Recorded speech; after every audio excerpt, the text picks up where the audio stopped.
So there is some optimism. Yeah, there should be. And hope so that the challenges may seem overwhelming, but I think we're in a good spot. We do an issues, government advocacy legislative issues survey of our members, and many of you are familiar with this, that help identify the things that are most important to you. We take that and kind of synthesize it, go through a process that we call must win, must advance, and must support. And we categorize the most important things that we must absolutely win. And then we create a roadmap that says, how do we get from where we are today to the end in mind?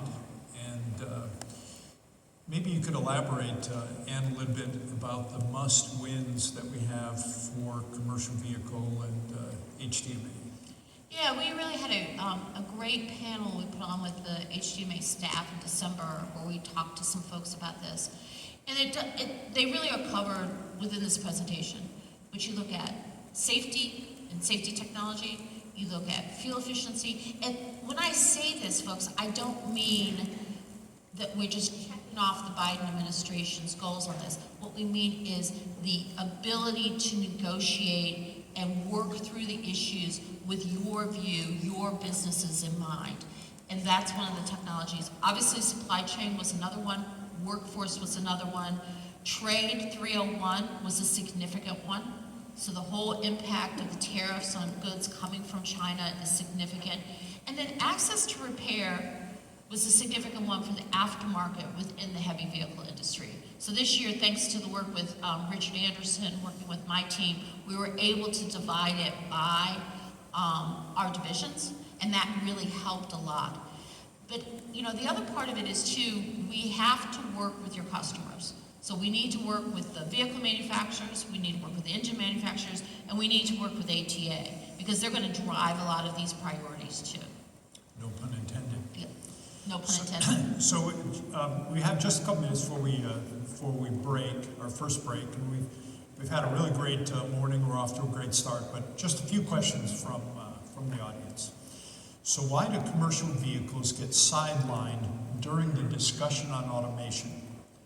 Is there something this industry needs to do more of in order to get CVs to be at the forefront of the technology discussion?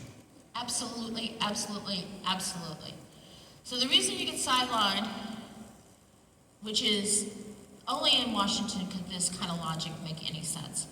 The Teamsters have convinced Democrats that automation is going to reduce the number of truck drivers. Okay, but we have a truck driver shortage. So how do you balance those two thoughts out?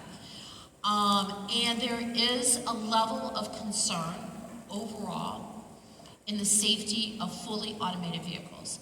And a lot of this has come from the light vehicle side, where NHTSA is actually in the process of collecting information about accidents and things like that in fully automated vehicles, or level 2 and above. So yes, there is a couple of things we need to do. And maybe May is a good time for us to do it. Be glad to talk about how we can do it. But we need to go in and we need to use this as an opportunity to educate. Let's talk about what automation can look like. I've seen the videos, maybe we can bring in some of the fleets and we can talk about it, and why it is a collective issue for all of us, that it is good for the American public. That's the first thing. We also need to go to NHTSA as they are collecting this information on automation and provide your input, so that we make sure that they're not looking at this just from Tesla, just from the light vehicle side, but they're looking at anything that they move on this from a heavy vehicle side too. And we're well positioned to do both. And what I think, taking from this question, I'll work with Brian and identify some of you who might be interested in helping us pursue some of that agenda. Just to build on that for a moment, as much as we've achieved great access within Washington, Ann will attest to this, that they really, although they don't mind hearing from us, they really respond, and they really want to hear from you. So as part of your membership, you are entitled to a day or a week or a month with our DC team, and we'd be happy to schedule a day to have you come and visit. We'll set up meetings that are tailored specifically to your specific agenda and importance to your business. So a lot of what Ann just discussed, we'd be glad to be your wingman as you come to DC, and they really respond when they hear from you. Here's another question. Has there been any movement by the administration to push the new environmentally friendly 1234YF, in parentheses, air conditioning refrigerant into the truck arena? I don't know, and I don't know who asked that question, but pull me aside and let's talk about it, and I will find out. As I said, 6 other people in DC, one of them knows the answer to that question, and I want to get you the answer to it.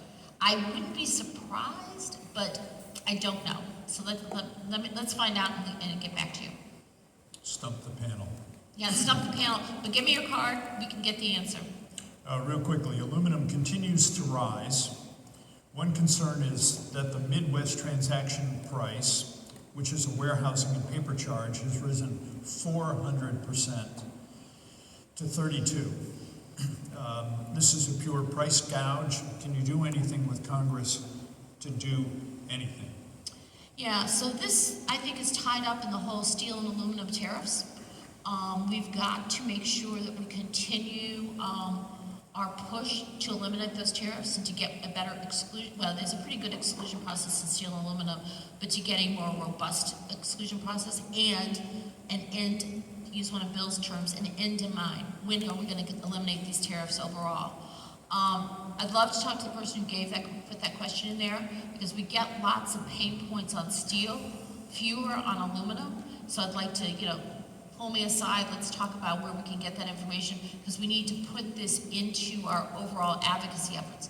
We did just create a working group within it. We have a number of working groups on a lot of different issues, but we just created one on steel and aluminum with an effort to try to see how do we continue to push and advocate in this very difficult, tricky trade world that we're in to eliminate these tariffs. So whoever asked that question, we need to make sure that we've got somebody on your team on that working group so that we make sure that we've got your information and your input as we're moving forward.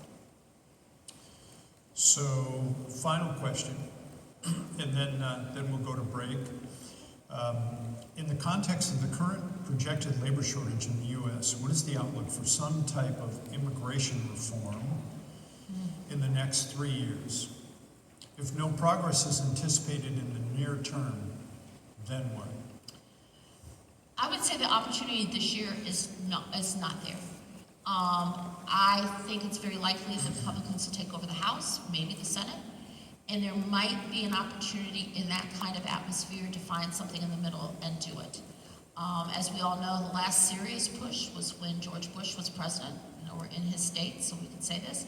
And I think that, President Bush really did a phenomenal job advocating for those kinds of immigration reform. It is a significant issue for the Chamber, for the Business Roundtable, for NAM, for us. And so I see the opportunity to really make a push for it again when we get past these midterm elections and into next year. Thank you, Ann. Thank you.